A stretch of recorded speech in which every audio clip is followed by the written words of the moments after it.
Hello everybody, and welcome to your 6th Blender tutorial. And this lesson, what we're going to go over is we're going to go over the basic Blender hotkeys. Because I have received a couple emails and some comments saying, Rob, you taught us all the beginning stuff except for the hotkeys, so I don't know how to navigate. And I completely understand. I was the same way. I don't know why I didn't include it in the first tutorial, but right now, here it goes. And don't forget, everybody, and here, you're going to learn something too. Don't forget to go to diehero.net. It is my main site. It's where I have the lessons posted, the videos posted, and I have a lot of cool animations on there. And please go to it. We have actually had a big increase this past month, almost from every single state in the United States. We've had at least one visitor, so go there. It's going to be updated constantly. But moving on to Blender, I'm going to teach you guys just the main hotkeys, the ones you absolutely need to know that I should have taught earlier.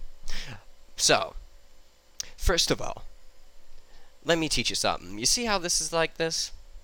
And say you do something like this, or you mess up some setting on here, and you know your settings are screwed up. You don't know what the hell you're doing on here.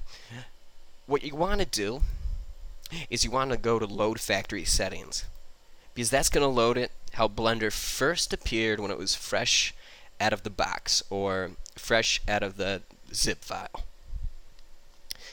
And if you want to have something that always appears all the time, every time you load it, like say you want 4 squares because you're just like a cube fanatic, well, what you want to do is you want to go to File and Save User Settings, and every time that you load up Blender, unless you save it over, it's going to show up exactly like this. And so you can work on a project if you're not sure, if you make a project that's not good right then, but you can see that something might come of it, then you're going to want to do that.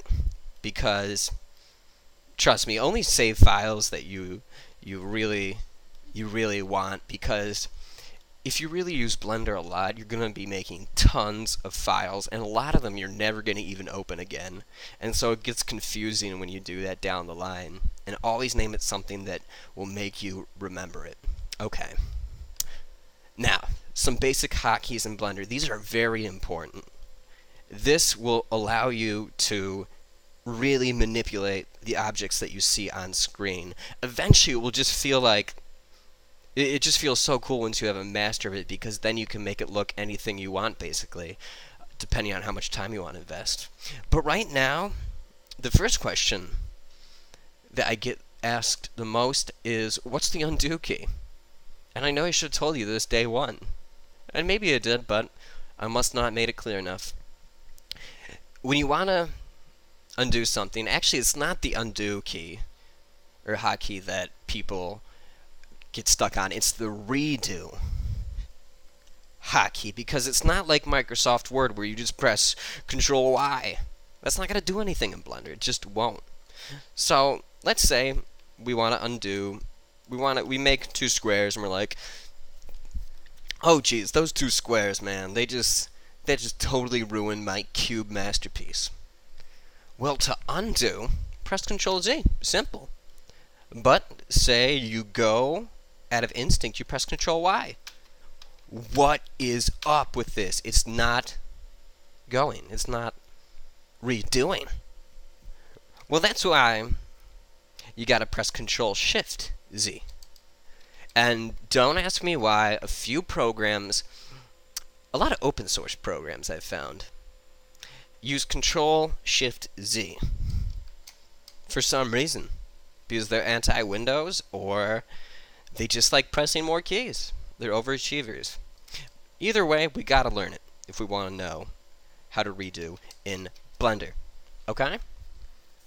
Now, moving on. What I'm going to tell you next is Really important. And it is basically just how to move the object you see on screen. And you can either press right mouse, or a lot of the time I just press the G key. All you do is press G, and then left click where you want to put it. Press G, left click where you want to put it. And I know you might be like, Rob, we already know that, because I might have mentioned it in one of my earlier videos, but frankly, there's more to it. For instance, if you want to press G and you want to only put it on one axis, you want to only go up the Z-axis, and you remember from last lesson, I believe it is, the Z-axis is the blue line. It's up and down. So, say you want to do it, okay, you can do it like this, but it's not going to be precisely where you want it. Say, you want to put this cube precisely right here, but you can never get like a straight angle on it, you know? What you want to do is you want to press Control. Oops. Oh, geez. What you want to do is you want to press Control Z. Or not Control Z, sorry. G, Z. And that makes it so it's stuck right there. It's stuck on the G axis, and you can put it anywhere you want. And this is where it gets good and where it's useful, is you can do it for any other axis too. So, say you just want to move it on the X axis. Just press G, X. Okay? And let's put this cube right on top of the other cube.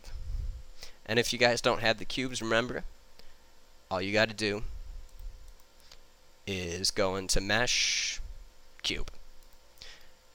Or this is another tip, press Shift D, and you can multiply it like this. Isn't that cool? It's good for like big set pieces if you're doing something where you need a lot of models on screen. Okay, but getting back to moving it on the G-axis. Not the G-axis, but moving it the cube with G. Okay, press G, Z.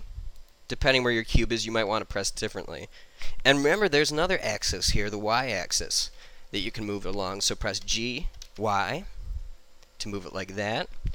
G, Z, move it back down right on top of it, and just fine-tune it. Press X to move it right over here. Remember, X is red, Y is green. Why? I don't know. G. Okay, now we want to do Y to put it precisely on top. And now, more or less, it is completely parallel. And for you math guys out there, I don't know. I mean, I know what parallel means, but maybe this isn't exactly precise number-wise, but moving on. Now, the same thing, you can do the same thing for the rotate key, which I think I said earlier, but press R to rotate, Y, or X, or Z to rotate it along any axis. And what's great about this is that you can really fine-tune the models. You can really fine-tune them very well when you do it like this. And let's say we want to make this really small. We want to make it tiny. And we just want to kind of make it, rest on top like that. Like some really pretentious art model. Okay? What we want to do is we want to press S for scale. And same thing, you guys. You can press S and Z to make it bigger on the Z-axis. You can press S and Y to make it thin. And it would be thin on this model. Might be different on some other things, but see, you scale it to that axis, or you can press S and X to do it like that. Or for this model, let's make this back in the square. So we're going to press, what was it, Y, Z. Oops, I was doing rotate there. So S, X, or Z. See, sometimes you just gotta feel it a little bit. Okay, see, it's kind of like a cube right now, and just scale it like that. and just do it. And remember, left click just whenever you're done with anything that you're doing. And so right there, we have a scaled masterpiece right here. Okay, and real quick, let's just go over everything we've just learned. Let's duplicate this. Shift D.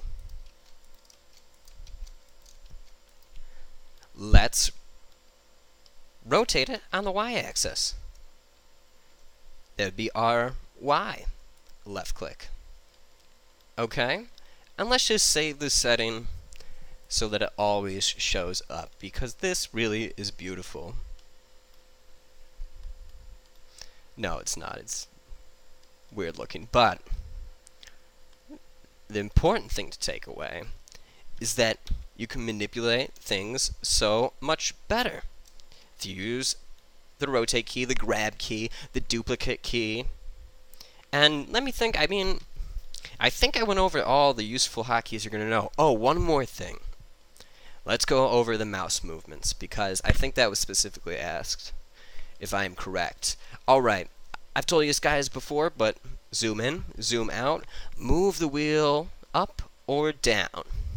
Alright, now, this is where it gets cool, is say you just want to move it up and down, but you don't want to move all over the place. You just want to go vertically up or down.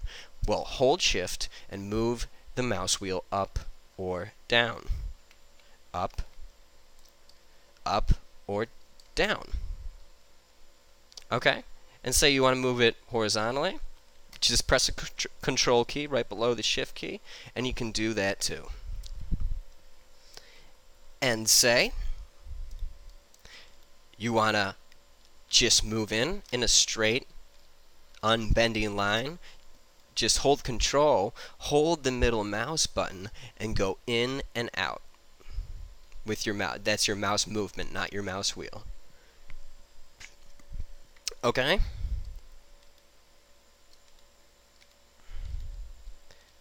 Okay, and one more thing, you guys. Just whenever you're in camera mode, because this is a mode you really want to be in the most of the time, just to see what's going to render. When you click this, see how it's highlighted? The thing is highlighted. Remember to go into camera mode. What do? We just press 0 on the keypad to your right, the small keypad.